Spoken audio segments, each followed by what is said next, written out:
Hello అండి, welcome to my channel. అందరు ఎలా ఉన్నారు? బాగున్నారా? ఈ వీడియో కాళ్ళ పగుళ్ళు అంటే భయంకరంగా పగిలిపోయిన కాళ్ళ పగుళ్ళకు కూడా ఇది చక్కటి నివారణ, మన ఇంటి నివారణ. పాతకాలం పద్ధతే, కొత్త రకం కాదు. దీనికోసం మీరు ఎలాంటి మెడిసిన్స్, క్రీమ్స్, ఆయింట్మెంట్స్ ఏమి రాయొద్దు. సింపుల్గా ఈ విధంగా ట్రై చేయండి.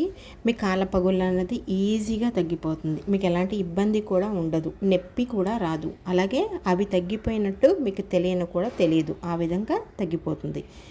చీరలు కానీ, పట్టు చీరలు కానీ, సిల్క్ శారీస్ కానీ కట్టుకున్నప్పుడు, దుప్పటి కప్పుకున్నప్పుడు ఎంత టార్చర్, నరకంలా ఉంటుందో అందరికీ తెలిసిన విషయమే. అలా లేకుండా సింపుల్గా ఇప్పుడు మామూలుగా ఉల్లిపాయ ఒకటి తీసుకొని తురమండి. ఉల్లిపాయ తురిమేసి ఆ తురిమింది ఒక గిన్నెలో వేసుకోండి. మీకు మన ఛానల్ నచ్చితే తప్పకుండా సబ్స్క్రైబ్ చేయండి, అలాగే లైక్ చేయండి. ఈ వీడియో అందరికీ కూడా షేర్ చేయండి. ఎందుకంటే కాళ్ళ పగుళ్ళు అన్నది చిన్న సమస్య కాదు. అది ఉన్న వాళ్ళకి ఎంత పెద్ద సమస్యో వాళ్ళకే తెలుస్తుంది, మనకు తెలీదు. అందువల్ల ఎంతో కొంత హెల్ప్ అవుతుంది కదా. ఆ దృష్ట్యా మీరు ఈ వీడియో అందరికీ షేర్ చేయండి.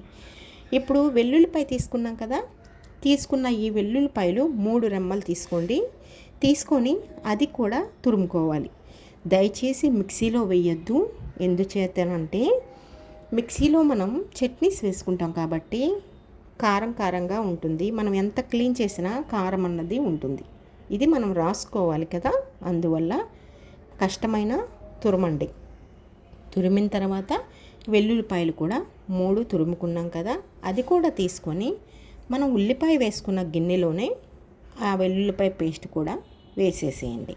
ఇంకా ఎక్కువ మీకు అంటే బాగా పగిలిపోయి ఎక్కువ ఉంటే ఇంకో 2 వెల్లుల్లిపాయలు కూడా వేయండి. అంటే 5 వేయండి, ఇబ్బంది ఏమీ లేదు వెల్లుల్లిపాయ వేయడం వలన. తర్వాత మనం వేసుకునేది నిమ్మరసం. 1 స్పూన్ వరకు నిమ్మరసం వేయండి.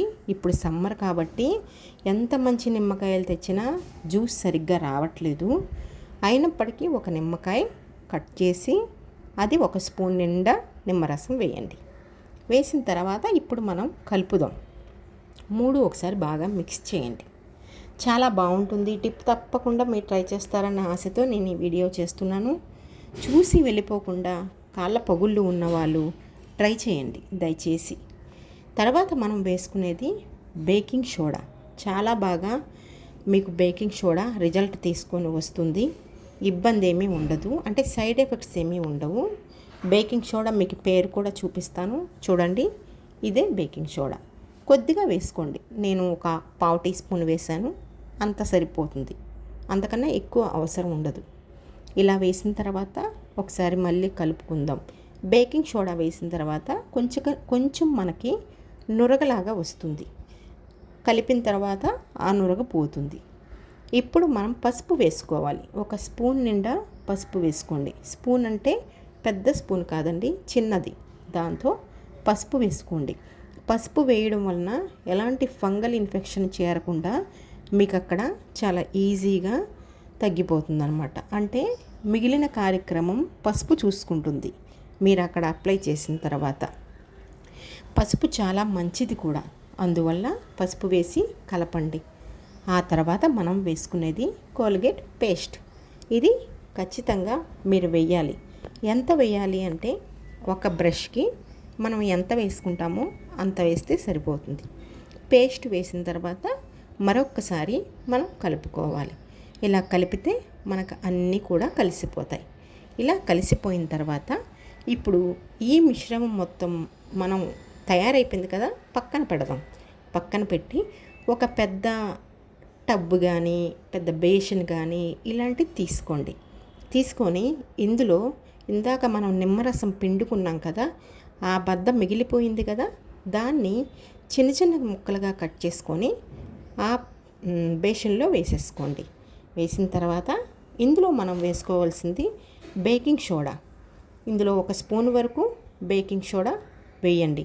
వేసిన తర్వాత రాళ్ళ ఉప్పు 2 స్పూన్ల వరకు వేయండి.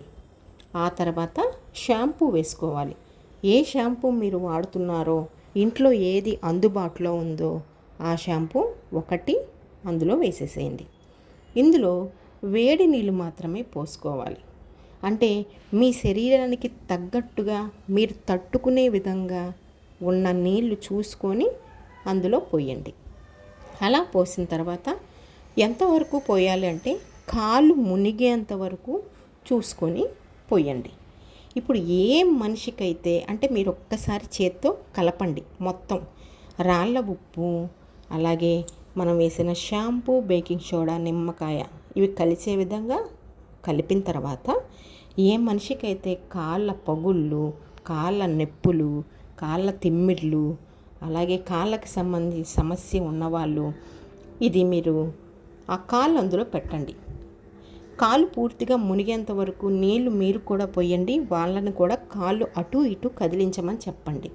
ముందుగా ఈ కార్యక్రమం దేనికి చేస్తున్నామంటే కాళ్ళకి ఉన్న మురికి మొత్తం పోవాలి. అంటే కాళ్ళ పగుళ్ళ దగ్గర ఉన్న మురికి కూడా పూర్తిగా పోవాలి.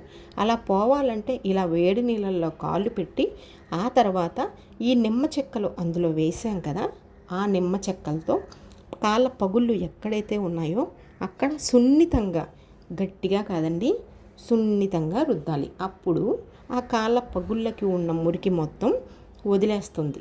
ఎందుకంటే మనం ఇందులో బేకింగ్ సోడా వేసాము, షాంపూ కూడా వేసాం కాబట్టి, కల్లుప్పు అంటే రాళ్ళ ఉప్పు కూడా వేసాం కదా, మురికి చాలా బాగా వదిలేస్తుంది.